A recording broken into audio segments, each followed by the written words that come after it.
Sir আমার বাড়ি থেকে বিয়ে দিতে চাইছে, আমি এখন বিয়ে করতে চাই না।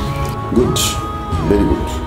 তোমার মতো যেন সব মেয়েরাই হয়। তাহলে এরকম বাল্যবিবাহ বা এই জাতীয় কিছু করবে না। আপনাদের পেশেন্টের অবস্থা খুব ক্রিটিক্যাল, এখনই ওদেরকে ওটিতে নিয়েছি। আপনি কাউন্টারে 50,000 টাকা জমা করে আসুন। আজ তোকে বিয়ের জন্য দেখতে আসছি। কি বলছো তুমি? তার মাত্র 17 বছর বয়স, এখন কমপ্লিট হয়নি। 17 বছর? হ্যাঁ, 16 বছর বয়সে বিয়ে দিয়েছে। এখন কিভাবে বাঁচাবো? আরে 17 বছর বয়সে মেয়েটার বিয়ে দিয়ে নিজে তো মেয়েটার জীবনটা নষ্ট করে দিয়েছে।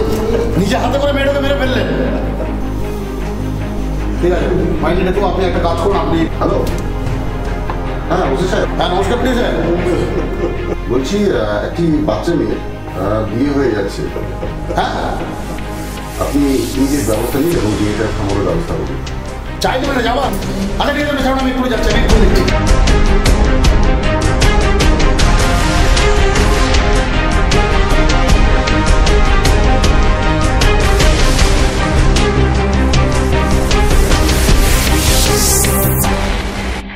গরিব মানুষ বলে কি মেয়েটা হাত পা বেঁধে জলে ফেলে দেবেন? আপনারা জানেন না সরকারি আইন যে 18 বছরের নিচে বিয়ে দেওয়া যাবে না? এত প্রচার হচ্ছে, সরকার এত সহযোগিতা করছে, আপনাদের কি প্রবলেম আছে?